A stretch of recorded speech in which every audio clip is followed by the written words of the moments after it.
Ponto de Vista. Apoio Grupo Mendes.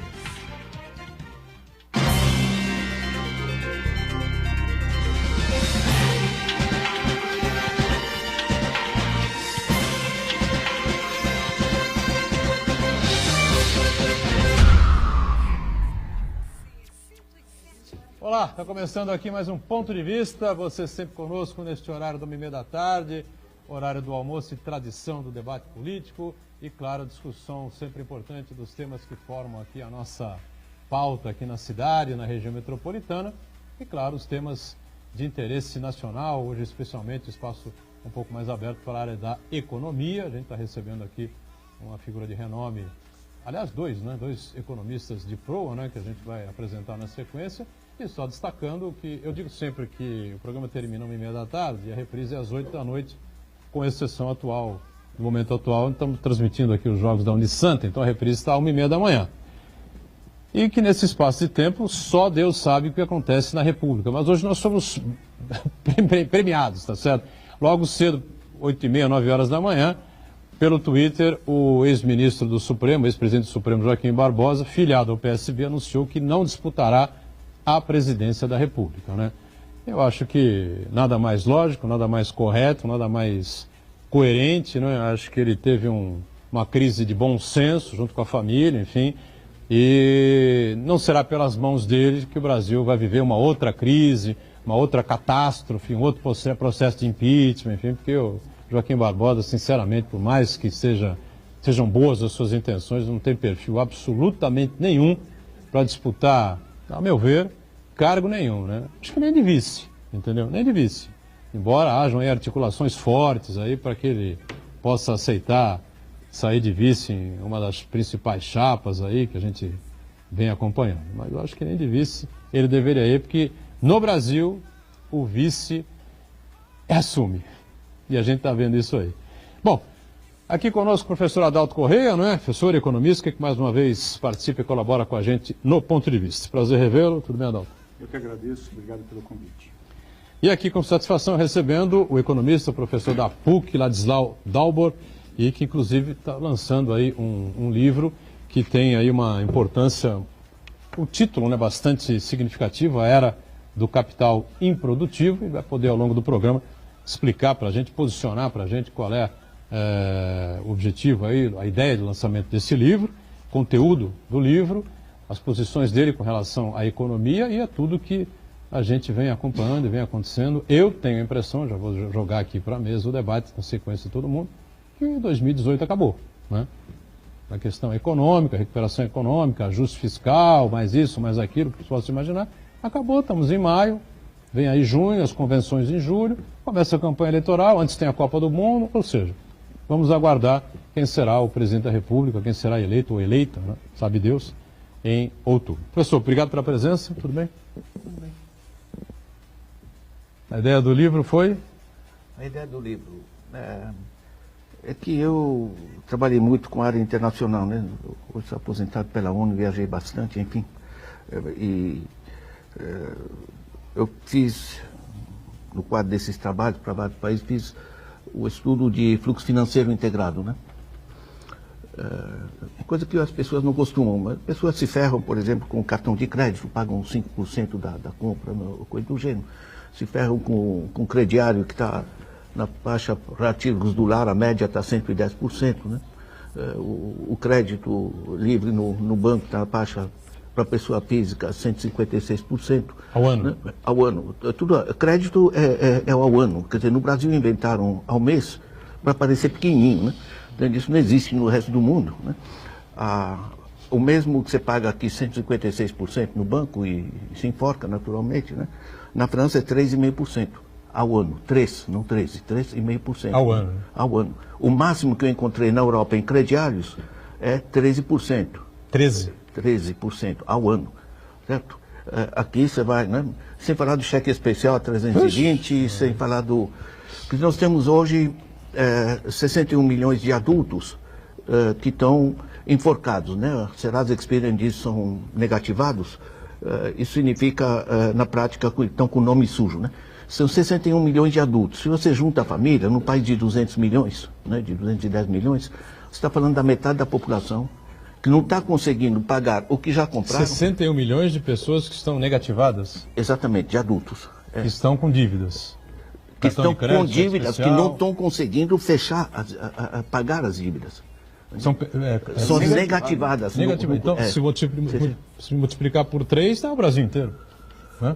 São 200 e poucos milhões de habitantes. São 61 milhões de adultos. Se eu pegar 130 milhões de adultos, são mais ou menos a metade do país.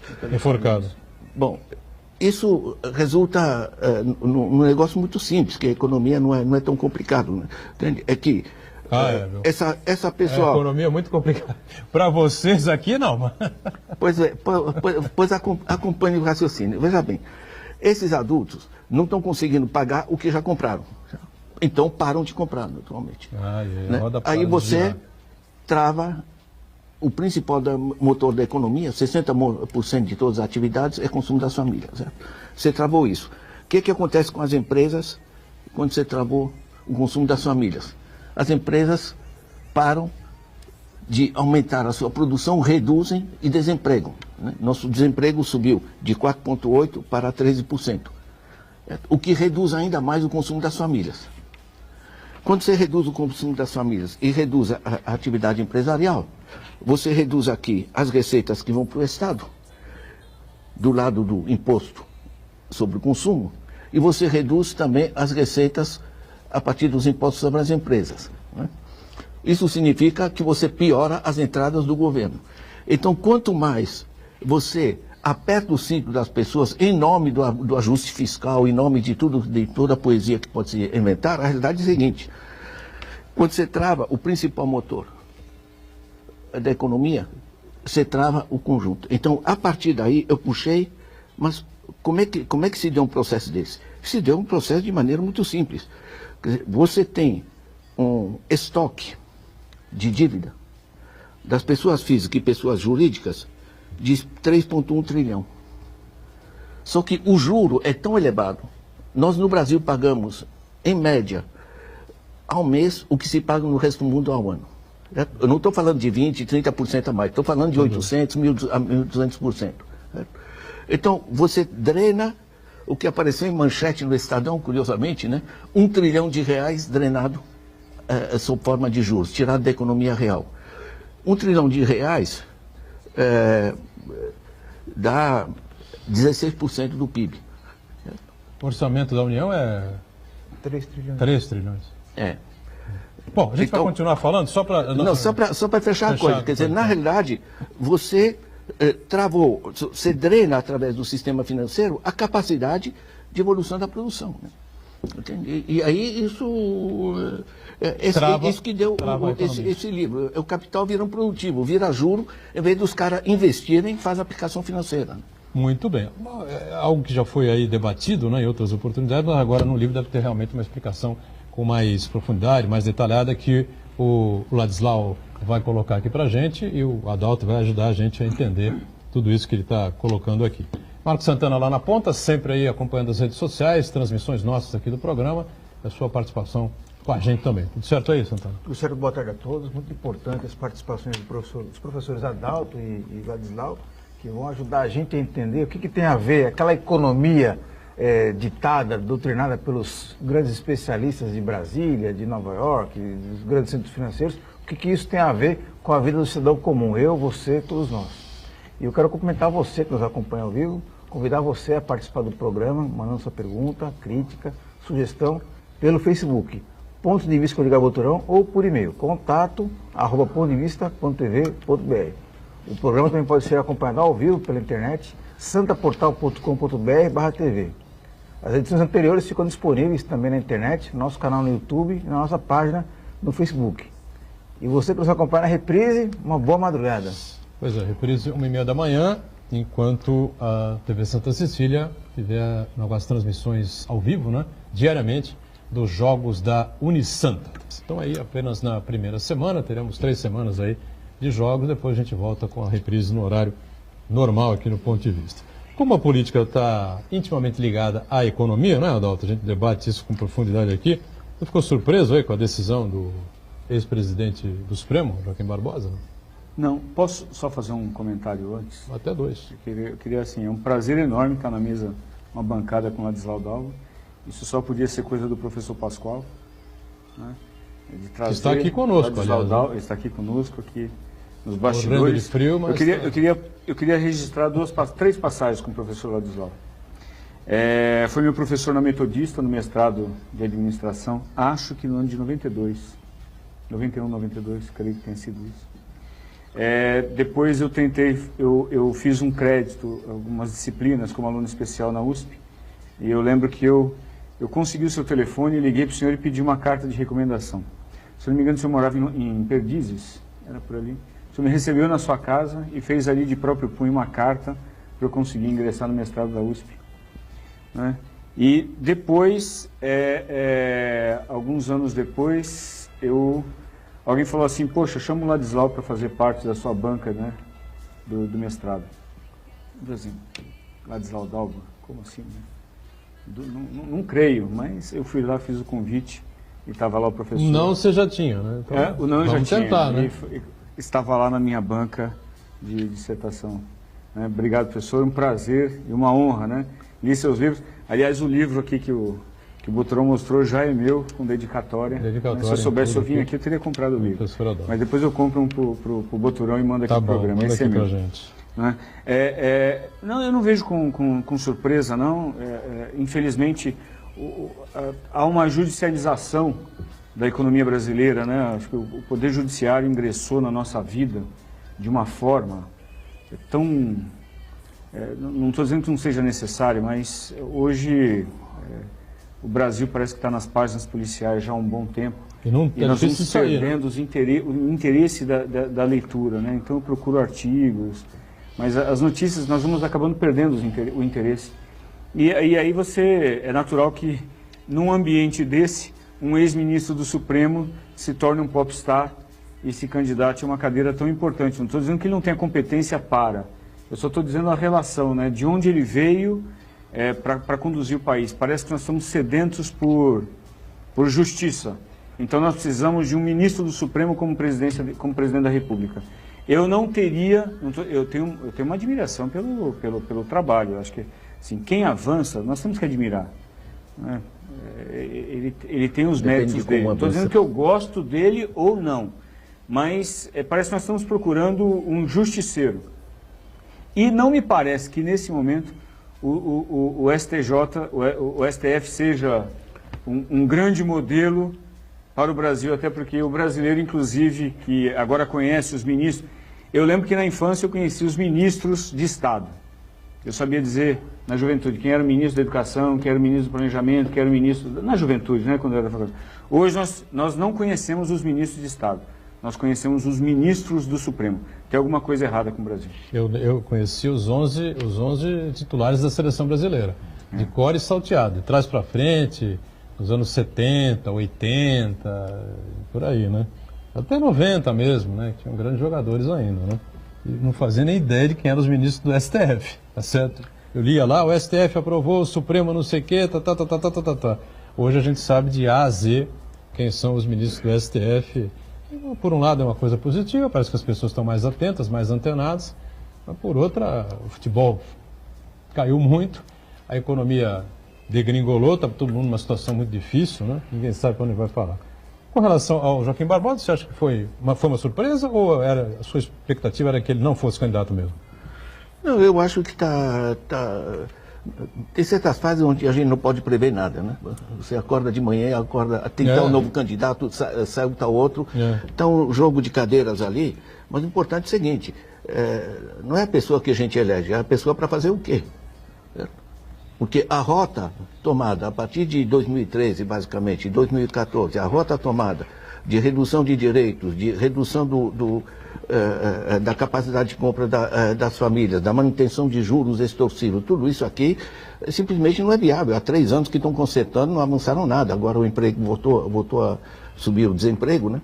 Então, na realidade, o drama nosso é a fratura nacional que se gerou em termos de onde se faz. Nós temos um tipo de visão retrógrada, né, que se baseia tudo, na realidade, no que eu chamo de um conto de fadas. Se você der mais dinheiro para os ricos, aí eles vão investir. O investimento vai gerar emprego, vai gerar produção, etc, etc. O que está acontecendo hoje é o seguinte: você põe dinheiro mais para os ricos, eles fazem aplicação financeira, jogam no Tesouro Direto. Sabe o que é? A produção, o PIB no mundo evolui 2,5% ao ano. A rentabilidade dos papéis financeiros, aplicação financeira, no investimento, está rendendo entre 7% e 9%. Onde é que vai o dinheiro? Vai para o improdutivo, vai para aquele que vai se rentabilizar. Agora, a confusão que se gera, né? Eu vou no banco, a moça me pergunta, eu sou respeitado lá, professor, em que o senhor quer investir? Eu digo, querida, isso aqui não é investimento, isso é aplicação financeira. Eu posso até fazer muito dinheiro com uma boa aplicação, não vai ter um par de sapato a mais no país, nem uma casa a mais no país. Então, na realidade, o que degringolou é que você desandou tanto a capacidade de compra das famílias, com a capacidade de investimento e de venda das empresas, com isso degringolou a capacidade do Estado financiar políticas que redinamizem a economia, e você gerou um ciclo vicioso, né, nesse processo. Gerou um entrave, né, e você tem um país dividido. Enquanto não surgir uma proposta em torno disso, uma proposta que possa reunificar, né, e retomar o processo ascendente, que passa, e aí, francamente, não tem mistério, sabe? Porque eu olho como os Estados Unidos saíram da crise de 29, como a Europa saiu da destruição pós-guerra, como a Coreia se saiu do buraco, como a Finlândia teve esse milagre, como funciona a Alemanha, é só olhar. Certo? É um equilíbrio de renda distribuída à população que assegura um nível de demanda suficiente para as empresas terem para quem vender e poderem investir, e você tem taxas de juros bastante baixas, que na China, por exemplo, são ridículas, né? Nunca ultrapassando os 5% ou 6% ao ano, coisa do gênero, né? Então, os diversos segmentos que ativam a economia, demanda das famílias, a produção empresarial e o investimento social e de infraestruturas do governo, esses três motores se articulam através do processo de dinheiro. E quando você não tiver uma proposta... Né? Como é? Aqui é uma crise permanente, né? Eterna, né? Desde que Pedro Álvares Cabral chegou aqui, a gente solta um pouquinho, cresce um pouco, desaba para o desemprego, para a crise e tal, não sei o quê. Aí volta, tem uma expectativa e tal, céu de brigadeiro, vamos avançar e tal, subimos, crescemos, vem um plano qualquer e tal, blá, blá, blá. Bumba, vamos lá para o buraco de novo, entendeu? Não é assim? 500 anos.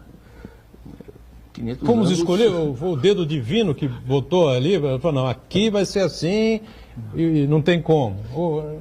Tem alguma explicação, dizer, olha, tem que existir. Na minha interpretação, voltando aos candidatos, etc., está tudo muito preso a essa elite que a gente tem. Né? Sim. Nós não temos realmente Eu acompanhei muito o processo de transformação da Coreia. A Coreia teve políticas duras até, coisa do gênero, mas defendia o interesse nacional. O Gini da Coreia nunca passou de 0,27, no mesmo nível nórdico, Suécia, coisa do gênero. Eles priorizaram generalizaram pequena tecnologia para a base da sociedade, o que aumentou, era uma sociedade rural, aumentou a capacidade de produção deles fortemente, o que gerou a capacidade de alimentação das famílias, certo? E usaram os investimentos estrangeiros como poços de petróleo, entende? Quer dizer, controlados. Então, na realidade, você desenvolveu em função de uma maneira equilibrada as famílias, as empresas e o Estado, né? Esse equilíbrio é central. Quando você pega o relatório do Banco Mundial sobre a economia brasileira, eles pegam 2003 a 2013, chamam de Golden Decade, a década dourada, certo? Porque você, ao mesmo tempo, você gerou a demanda, você gerou a atividade empresarial, expandiu, o desemprego baixou para 4,8%, certo? E a renda dessas duas atividades para o Estado fechou a conta. A conta começa a se desequilibrar em 2013 para 2014, quando as taxas de juros atingem nível de enforcamento tal que a população não sobrevive. Olhe os lucros dos bancos, certo? Você vê a economia indo assim, o lucro dos bancos, eu uso essa imagem aqui, né? Uma boca de jacaré, né? O lucro dos bancos. Você não pode ter essa extração. Sabe o que é? É que isso não é só brasileiro, nós não somos uma ilha. Certo? A chiadeira em torno disso está se dando nos Estados Unidos, está se dando num monte de países, é a chamada financiarização. Né? Quer dizer, o sistema financeiro é global, não respeita o governo nenhum, não está nem aí se é o Joaquim Barbosa ou outro, certo? Ele olha, é o chamado os mercados. Os mercados estão satisfeitos. Bom, quando me diz o mercado está nervoso, eu sei que meia dúzia de pessoas estão nervosas. Verdade. Vamos para o intervalo rapidamente, então a gente volta na sequência para debater aqui tudo isso que foi dito pelo economista Ladislau Dalbor, aqui com o Adalto, com o Marcos Santana, enfim, e falar bastante sobre a era do capital improdutivo, que ele já deu uma boa iniciação aqui para a gente, no livro que ele lança agora aqui na cidade. Já voltamos.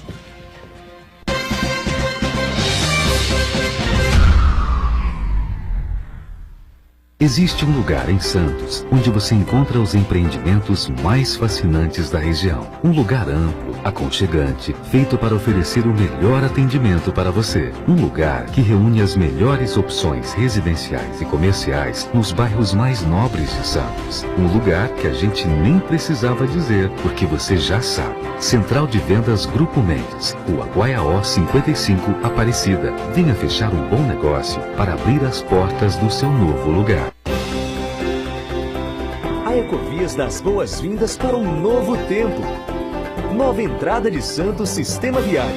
Chegou a obra que todos aguardavam. Mais agilidade, segurança e conforto para moradores e turistas. Reformulação dos acessos à cidade e ao porto.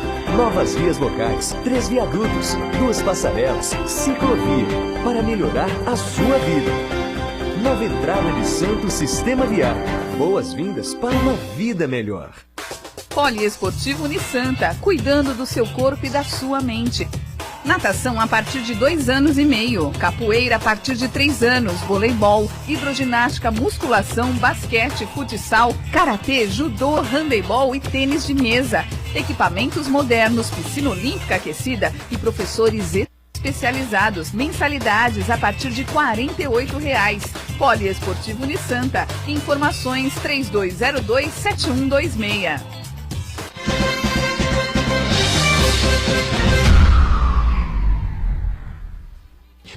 Muito bem, voltamos aqui na sequência do Ponto de Vista. O Adalto Corrêa conosco, né? O Ladislau Dalbor, Marcos Santana atento aí sempre às redes sociais. Enfim, o Adalto me deu aqui um puxão de orelha, né?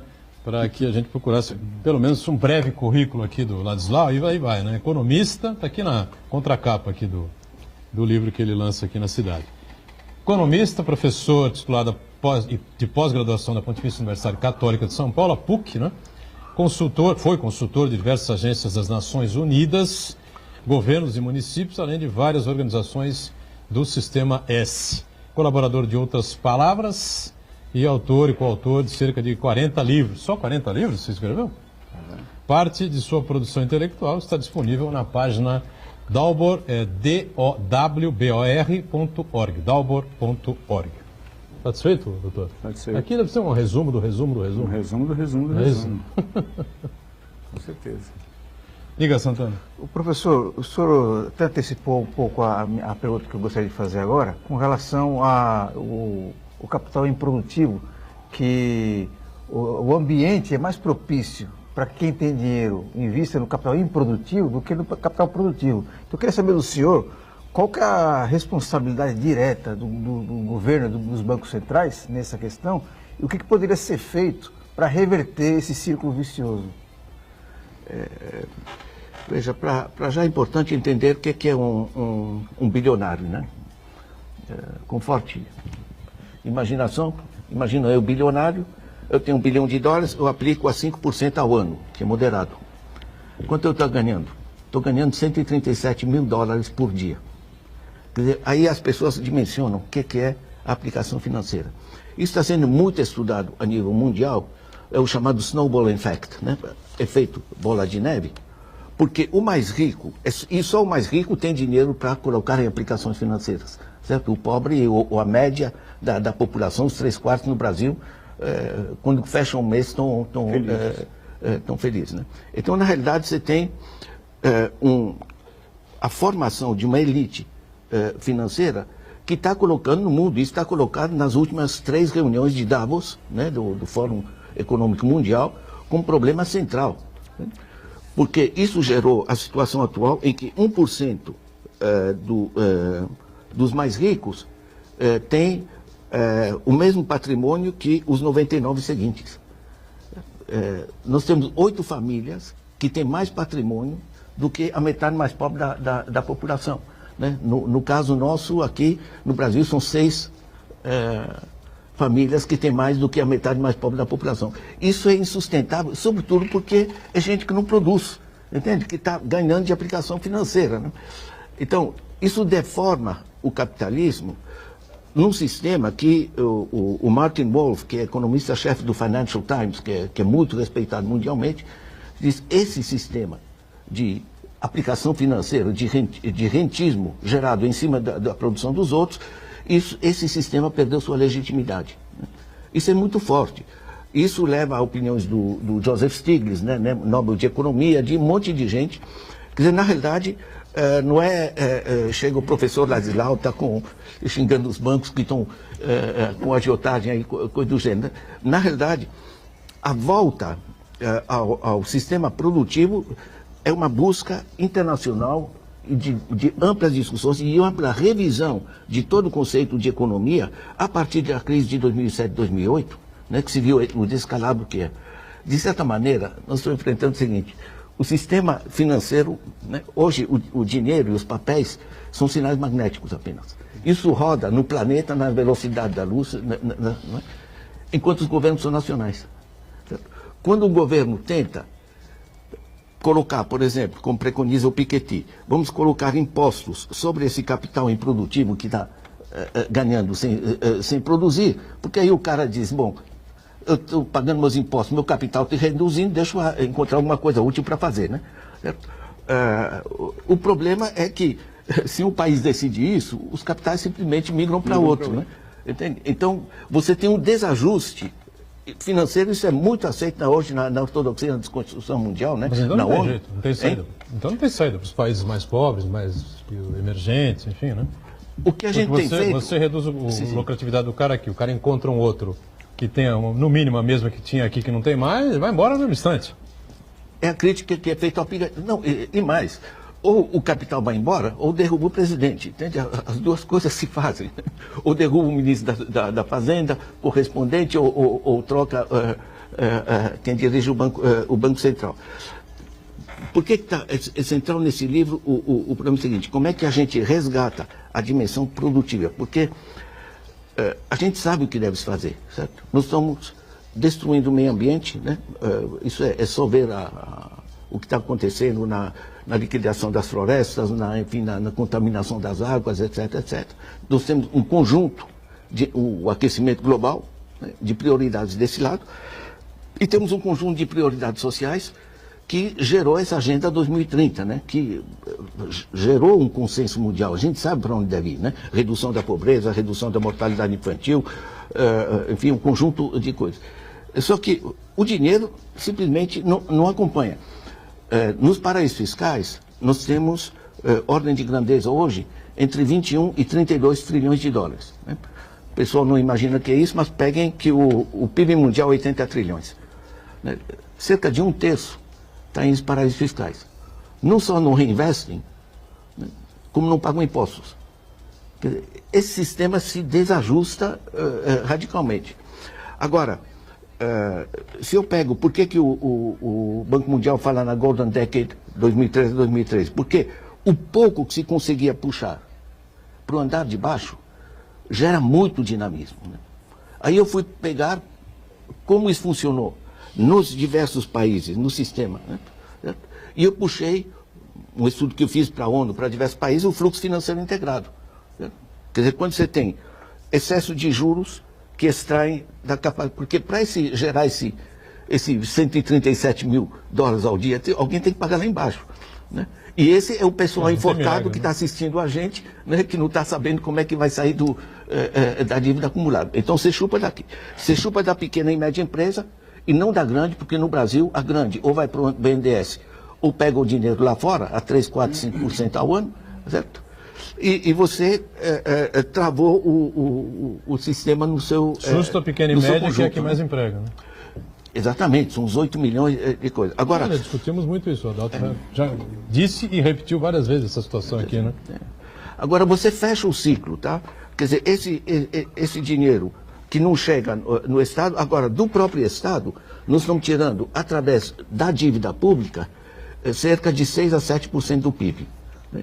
Então, a conta dos juros é que você, somando das famílias e da pequena e média empresa, são 16% do PIB, o que você está tirando também sob forma de juros da capacidade de investimento do Estado, são 6% do PIB. Né? 16 e 6 são 22. Certo? Nenhum país pode funcionar assim. Aí você pega no fluxo financeiro integrado, bom, na Europa o sistema de imposto corrige em grande parte isso, né? Então você tem fortes impostos sobre herança, sobre fortuna, sobre rentabilidade financeira, coisa do gênero. Né? Certo? Aqui não, aqui é o contrário e tem mais. Temos 570 bilhões de evasão fiscal. Quem faz evasão fiscal? Eu, há pouco me desconto o meu salário, né? Eu pago 27,5%, que gosto eu não. Quem faz evasão fiscal é o andar de cima, certo? Isso aí dá 9% do PIB. E você pega o que o Brasil tem lá fora em paraísos fiscais, 520 bilhões de dólares, tá? Números dos britânicos. 520 bilhões de dólares dá 1,7 trilhão de reais. 1,7 trilhão de reais dá mais ou menos 26% do PIB, né? Quer dizer, quando você pega o fluxo, é o fluxo financeiro que se desajustou em função do fato que nós temos só alguns bancos. Isso se arruma muito facilmente. E você tem um processo de cartelização. Cartel é crime. Certo? Agora,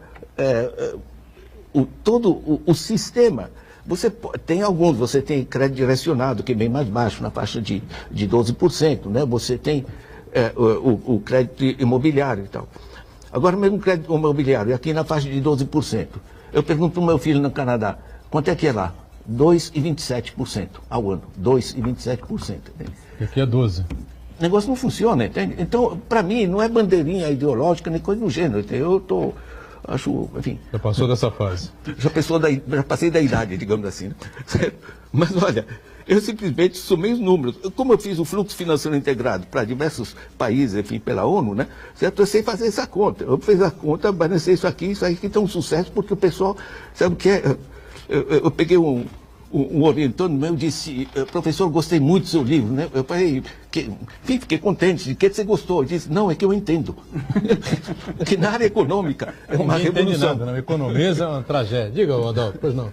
Eu acho que fica uma lição aqui do professor, que assim, apesar desse fluxo financeiro internacional, tem uma fatalidade que não está sobre a nossa jurisdição, ainda assim tem um dever de casa. Porque tem países que estão conseguindo produzir mais justiça social do que outros países, e todos esses países estão dentro de uma mesma ordem econômica internacional. Então, eu não acredito muito no fatalismo, porque, óbvio, tem o nosso dever de casa. Não é? E para mim, um dever de casa fundamental é a questão das contas. Eu vejo duas vertentes muito importantes. A questão das contas públicas, portanto, a capacidade do Estado de efetivamente produzir bem-estar social, né?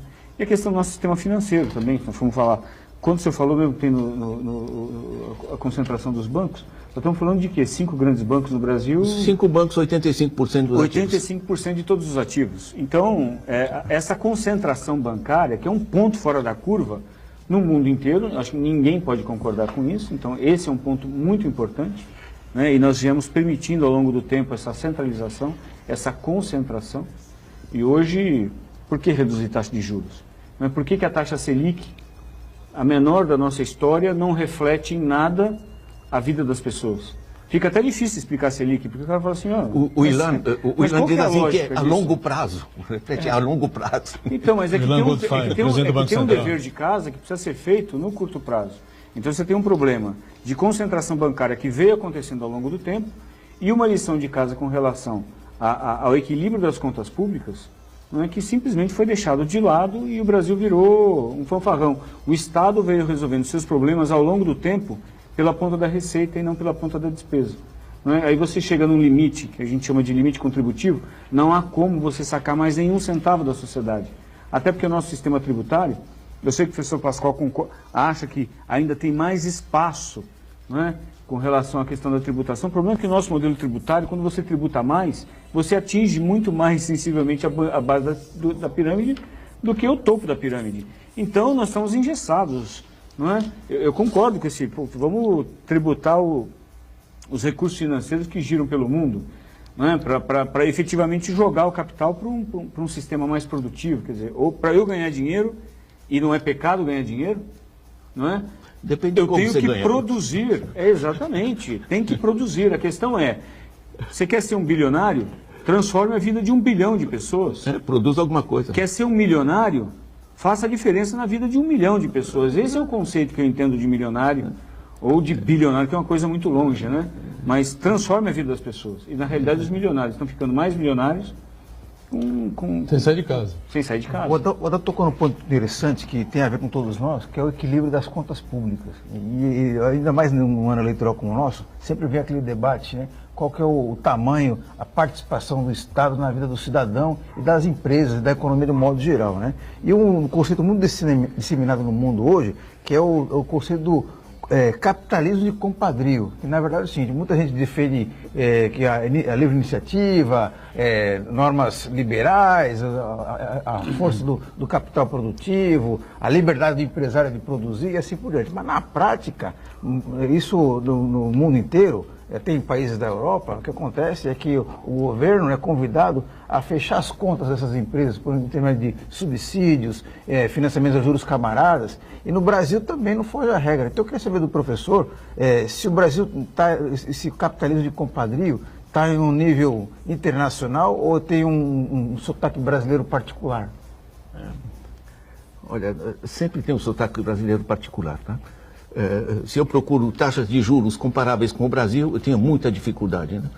Se eu procuro um país que tenha uma lei aprovada em 95, né, que isenta de impostos, lucros e dividendos, eu tenho muita dificuldade, né? Encontro apenas a Estônia no mundo que tem essa coisa. Quer dizer, isso aqui é uma dimensão exacerbada do que se encontra a nível mundial. Mas deixa eu pegar o ponto central, que é desse desequilíbrio de contas com o sistema público, é que no Brasil, curiosamente, a gente chama educação, saúde, segurança, tudo isso aí de gasto, né? E o cara que produz boneca Barbie, a gente diz que é produção, certo? Na realidade, no resto do mundo se chama saúde, educação, todas essas coisas de investimento, certo? Saneamento básico, coisa do gênero, certo? Então, o resgate desse processo, do equilíbrio do processo, de um lado, para dinamizar a economia, de um lado você tem o consumo das famílias, né, o chamado out of pocket, o dinheiro, a renda das pessoas. A outra é o salário indireto que vem através do Estado. Então as economias que funcionam, você pega a Europa Ocidental, você pega a Alemanha, você pega China, Coreia e tal, você tem um setor público financeiro que a gente chama de salário indireto para as pessoas, porque você vai ter a universidade de graça. Você pega o canadense tem um salário menor do que o americano, certo? Mas o canadense tem a creche de graça, o hospital de graça, segurança, parques esportivos por toda a parte, públicos, todas as escolas têm piscina, abertos ao público em geral, então a molecada não fica desesperada, né? Então, o equilíbrio entre, para compor o bem-estar das famílias, uma parte pode ser agregada através da sua renda, a outra parte tem que ser agregada de maneira generalizada, pública, universal e gratuita, certo? Porque isso torna muito mais barato os processos. Eu peguei a cifra anteontem que saiu do gasto com saúde nos Estados Unidos, é 9.400 dólares. Certo? O Canadá gasta cerca de 3.400. E o americano, quando está doente, vai para o Canadá. Porque é um sistema público gratuito que, portanto, gera Você não pode comprar tua saúde, quer dizer, há bens que são de consumo coletivo, ter a rua asfaltada, ter todas essas coisas, né? Então, na realidade, esse equilíbrio entre o consumo das famílias e o consumo indireto de bens coletivos através do Estado, esse equilíbrio exige que haja impostos suficientes para cobrir isso. Tanto assim... Eu diria que a Dilma Rousseff, por exemplo, ela tentou uma intervenção desse tipo de... tentou virar esse jogo e foi derrubada pelo sistema? Você tem essa visão ou você acha que isso é delírio? Não, acho que você expressou isso de maneira sintética e muito correta, né? Veja bem, quando você chega, pega a situação da família média, março 2005. O estoque de dívida dela é 18% da renda que ela tem. Quando você chega a 2012, esse estoque de dívida é 46% da sua renda. Essa família não aguenta. Com a taxa de juros que está pagando, essa família não aguenta. Por outro lado, nós estamos pagando de juros sobre a dívida pública cerca de 500 bi por ano.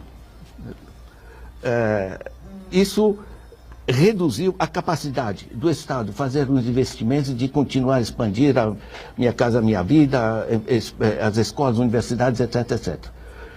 O que faz a Dilma? Vendo que o negócio está estrangulado, porque o nível foi progredindo, o nível de juros nos diversos níveis, né?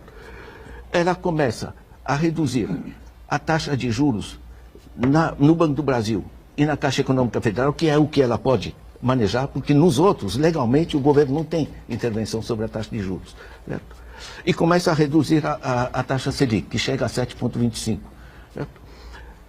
Com isso, a grande mama, em particular da classe média, que vivia de tesouro direto, pagando com inflação baixa de 14%, você gerou um escândalo entre os bancos, acharam que a carta aos brasileiros de Lula tinha sido rasgada, né? Certo? E ela considera que dá para bancar um negócio para reequilibrar o sistema financeiro, reduzindo os juros.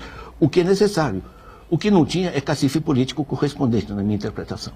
Adalto pensa dessa mesma maneira? Nós já discutimos aqui milhões de vezes. Nós discutimos isso aqui uma vez, eu lembro que, ainda nesse bloco? Pode ser, a gente estica um pouquinho. Eu lembro quando a presidente, quando ela tomou essa atitude, eu lembro que eu falei assim, olha, se ela conseguir, é louvável, porque se nós estamos falando de juros de mercado, se ela se utiliza dos bancos estatais para reduzir a taxa de financiamento de consumo, ela estaria, na realidade, criando um polo atrator do sistema para os bancos oficiais, portanto, regulando a taxa de juros. Ok? Só que isso não demorou muito, né? Porque, se eu não me engano, aí o professor me corrige, o então presidente do Banco do Brasil, era o Casseb. Presidente do Banco do Brasil? Era na Banco época do Brasil? Do Banco do Brasil. Eu não lembro o nome do presidente do banco. Eu lembro que ele teve uma declaração que, de novo, foi de jornal, não sei se produzida pelo jornal ou dita por ele, porque eu não vi ele dizer, que na realidade acho que o Banco do Brasil devia satisfações aos seus acionistas. Não é? Então, eu falei assim, bom, afundou. Não é? Porque se um banco ele é estatal, ele tem que dizer que veio. Se ele não veio, que não seja. Foi meu modo de pensar naquele momento, mas ela não teve cacife político para bancar isso, porque essa política não durou por muito tempo. Quem tinha cacife político era o criador de Dilma, o ex-presidente Lula, né? Tinha uma aprovação altíssima, popularidade altíssima, e não fez o que a Dilma tentou fazer. Vamos para o intervalo já, a gente volta na sequência para comentar isso e para entender, afinal de contas, o que é que o candidato à presidência da República tem que dizer para a população para a gente poder tentar, pelo menos, colocar o carro nos trilhos, o bonde nos trilhos, né? Já.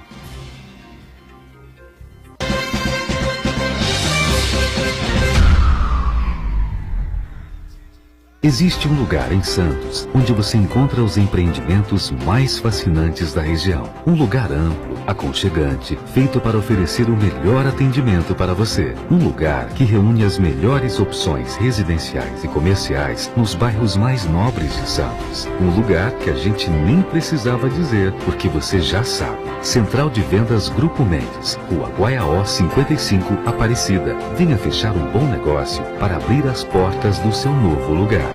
Santa Cecília TV no canal 52.1 HD.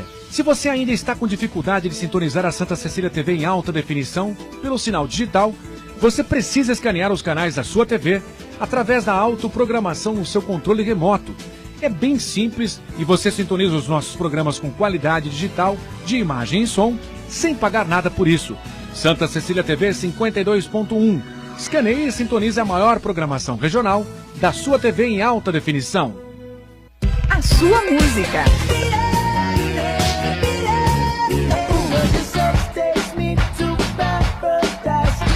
A sua notícia.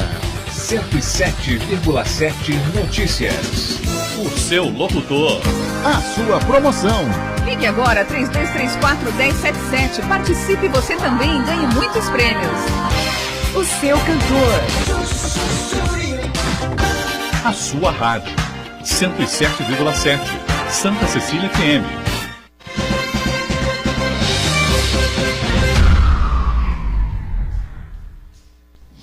Muito bem, sequência do ponto de vista, né? Nós lembramos aqui, o Santana achou aqui nas redes sociais, Aldemir Bendini era o presidente do Banco Central, nesse momento em que a Dilma Rousseff tentava aí fazer uma virada do jogo em cima, modificando essa coisa do capital improdutivo, né? Que se pratica no Brasil, talvez desde que o dia que Cabral pisou aqui, mas baixando juros, essa coisa toda, fazendo com que os bancos fomentassem o crescimento e o desenvolvimento da economia, que eu, quando era criança, entendia isso, né? Explicavam isso, né? Que o banco era para fomentar negócios, né, pequenas e médias empresas, fomentar a economia, enfim, não era para dar esses super lucros aí que eles dão esses balanços que apresentam a cada 6 meses, né, 3 bilhões e não sei quantos milhões de lucro, uma coisa assim absolutamente espantosa. Mas aí eu fechei o bloco dizendo o seguinte, que o ex-presidente Lula, durante os 8 anos de mandato dele, não fez essa tentativa que a Dilma, corajosamente, a gente tem que admitir, realmente, tentou fazer no seu governo, não teve capital político, não teve jogo de cintura, não teve nada, a Dilma pecou, né? Nunca devia ter sido presidente da República, eu cansei de falar isso aqui, vou morrer dizendo isso, porque não tinha capacidade de articulação política nenhuma. Ninguém pode governar uma cidade, um país, um estado, se não tem capacidade de articulação, né? Foi um erro absurdo do ex-presidente Lula, que está pagando a conta, né? Agora, né? Em cana, lamentavelmente. Mas nós temos que virar a página, né? Eu acho que a gente tem que partir para um outro caminho. O professor Ladislau, o professor Adalto, enfim. E de que ponto vamos partir para tentar transformar esse capital improdutivo, né, que é a capa do seu livro aqui, o objetivo do seu livro, para as pessoas entenderem tudo que nós pagamos, o custo, né, que sai dos bolsos de todos nós que acordamos cedo, que trabalhamos, enfim, né? Para fomentar esse capital estrondoso aí que vive aí, passeando aí por ilhas da fantasia e essa coisa toda, né? Então temos que partir para um caminho, né? Deixa eu dar um exemplo da Alemanha. Lembrando sempre que a economia está atrelada à política o tempo todo. Está no centro. Veja, pegar o exemplo da Alemanha, tá? Os alemães não colocam seu dinheiro em bancos, né? Apenas 13% dos ativos na Alemanha estão em bancos, né? O Deutsche Bank e outros. Os alemães têm caixas de poupança municipais, Sparkassen, caixa local de poupança. A imensa maioria da poupança, né, dos ativos financeiros está nesses bancos Sparkassen e regionalmente ainda também bancos comunitários públicos, que são os Landesbanken, né, das regiões. Então, veja como isso liga com aquela coisa que você falava do dinheiro dos impostos. Primeiro que o imposto eles não cobram sobre o consumo e cobram de outra maneira. Mas a carga tributária da Alemanha é mais elevada que a nossa. Mas grande parte da carga tributária é repassada diretamente para as cidades.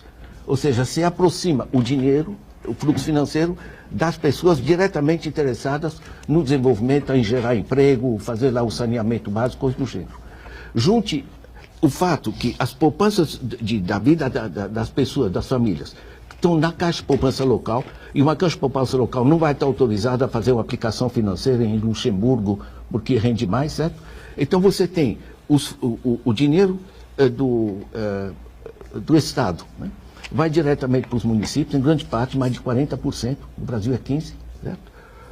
E você tem as poupanças também são locais. Então, na realidade, você escapa daquilo que a Adalto está falando, né, dos 5 bancos, dos 85%, porque você tem chamam de finança de proximidade. Quer dizer, há um controle da população sobre os próprios recursos, que, por exemplo, na Polônia, que é das raras que escapou da crise de 2008, se traduz num sistema de 470 bancos cooperativos. Mas você acha que isso é aplicável aqui? No país como dessa dimensão continental e essa coisa toda? Adalto, pois não? Eu acho que... Outro dia alguém me perguntou assim, Brasília. Eu falei assim, nossa, eu odeio Brasília. Eu falei, eu adoro Brasília. Alguém falou assim, eu adoro Brasília. Eu falei assim, para mim aquilo não passa de uma ilha da fantasia. Não é? Eu concordo com o senhor. O senhor fala do modelo alemão, eu falei assim, poxa vida, como é que nós distribuímos melhor? Porque na realidade onde acontece a produção? A produção nacional não acontece no Brasil. O Brasil é um construto mental. A produção acontece no município. Nesse momento está acontecendo produção. Não é? Isso aqui é uma atividade. Não é? Então, só que como nós conseguimos chegar nesse modelo? Nós temos que reformar o Estado. Só que hoje a União, não vou dizer que não é o único culpado, é um modelo que não funciona. A União pega para si a quase totalidade dos recursos e goteja alguns recursos para os 5.000 e tantos, 700 municípios, 600, quase 700 municípios pelo país e a gente vai achar que isso vai dar certo. Para que nós caminhássemos nesse sentido, que para mim é o que faz sentido, nós temos que destruir o Estado no modelo que ele está. Isso para mim tem uma linha histórica. Não dá para a União custar o que ela custa. Porque de verdade, eu não consigo acordar de manhã e lembrar, isso até é uma injustiça que eu vou falar, óbvio, né? O que a União me entrega. Mas eu acordo de manhã e penso o que o prefeito da minha cidade pode estar me entregando. Não enquanto pessoa, enquanto cidadão. Não é? Então, nós precisamos repensar esse papel. Porque nesse modelo a gente não avança. Não vamos avançar. Adalto, se me permite, nesse contexto aí, eu lembrei agora um conceito do Marcos Lisboa, que o Brasil é o país da meia entrada, que na verdade as pessoas não querem direitos, as pessoas querem privilégios. Então, desde algumas castas dos servidores públicos, passando pelo agronegócio, setores da indústria, sindicatos, entidades patronais, assim por diante. As pessoas querem o que quer a boquinha, né? Então, enquanto não reverter essa situação de cobrar a responsabilidade das pessoas de eficiência, de inovação, de capacidade, o Estado vai ser sempre chamado para pagar essa conta aí, que essa conta sempre sai no vermelho, né? Então, enquanto os setores ditos produtivos não fecharem por si só as suas contas, o Estado brasileiro, quer dizer, eu, você, o meu, o seu, o nosso dinheiro, vai ser chamado para fechar essa conta. Professor, por não? Olha, você sabe que o resgate do produtivo não é do tamanho do Estado, e sim de como você usa os recursos. Vou te dar um exemplo. Saneamento básico. A Organização Mundial da Saúde calcula que $1 que você coloque em saneamento básico são $4 que você deixa de gastar com saúde, certo?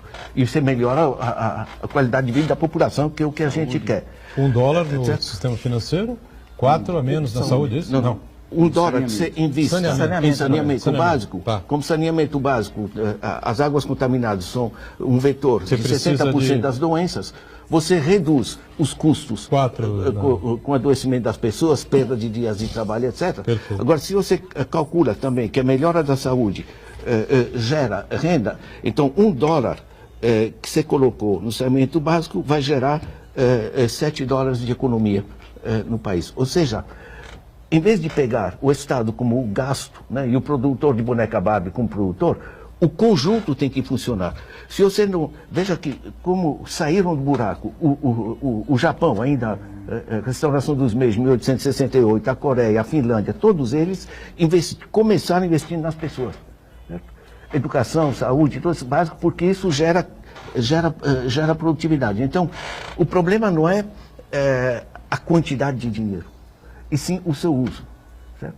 Então, quando o uso do dinheiro do Estado é transformado em renda para os bancos, sob forma de dívidas de juros sobre a dívida pública, você está tirando uma capacidade multiplicadora.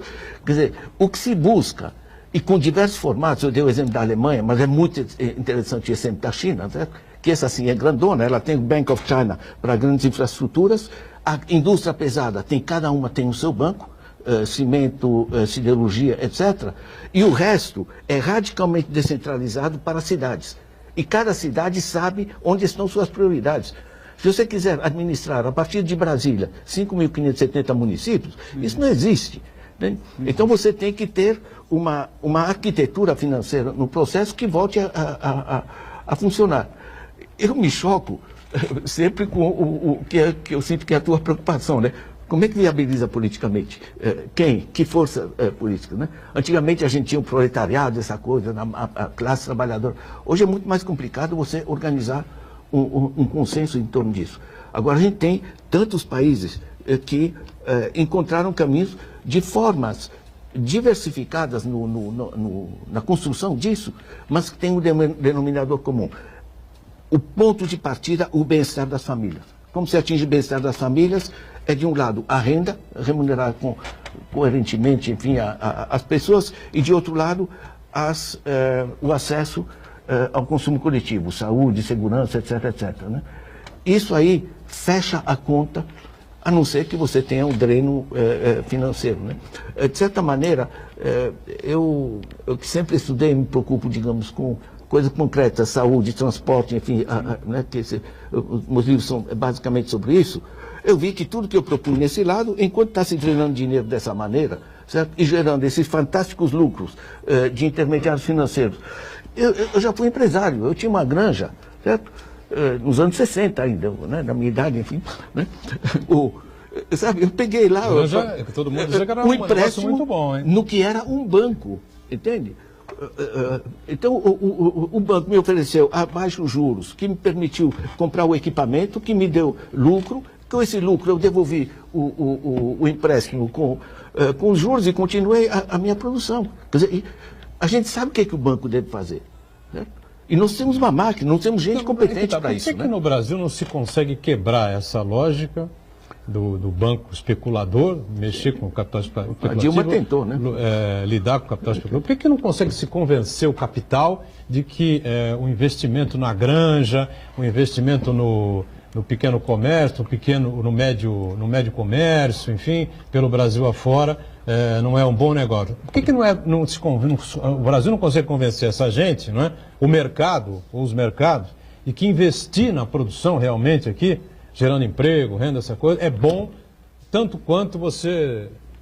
Tanto quanto não, né? Não dá, porque se tanto quanto for deixar o capital lá fora especulando, o cara deixa o capital lá fora especulando. Vou complementar a sua colocação.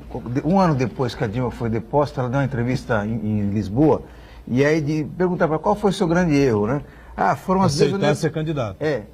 Não, depois que ela foi deposta. Depois o seu grande erro, aceitar ser candidato. Nunca podia ter aceitado. E aí ela falou, as desonerações dadas no meu governo, porque o empresário, em vez de investir em produção e tal, colocou no bolso. Ô, professor, e que medida ela está certa nisso daí? Olha, você tem que fechar o círculo. As desonerações foram excessivas. O problema é que se você gera a desoneração, e essa desoneração gera capacidade produtiva e investimento dessa empresa, isso funciona, gera efeito multiplicador. Nos Estados Unidos, também o governo baixou o bico ali, certo? Mobilizaram mais de 4 trilhões de dólares de recursos públicos para os bancos. Certo? Quer dizer, não é só aqui de 2008, de 2007 e 2008, né? Né? Certo? Que continua ainda, estão negociando, enfim, teve aquela situação da GM, né? Lembra? Exato. A GM ia fechar e o Obama não permitiu, né? Então, essa briga continua. Agora, é um segmento, não são só as desonerações, né? É o conjunto do sistema. Agora, no Brasil, o fato é que de 2003 a 2013, eu peguei os números das realizações, a redução do desemprego, o aumento do PIB, todos esses processos, né, o Luz para Todos, que são coisas... Na realidade, o pessoal fala de Bolsa Família, fica coisa. Eu acompanhei, eu faço a lição de casa. Eram 149 programas integrados. Era uma política e ela funcionou. Nessa fase, até Porque os bancos, à medida que baixava dinheiro no andar de baixo da população, os bancos aprenderam muito rapidamente a chupá-lo. A pessoa não se dá conta. Você tem um cartão de crédito no bolso, você fica muito feliz. Aquilo é uma conexão virtual. O inferno. É um canudinho. É um canudinho. O caos.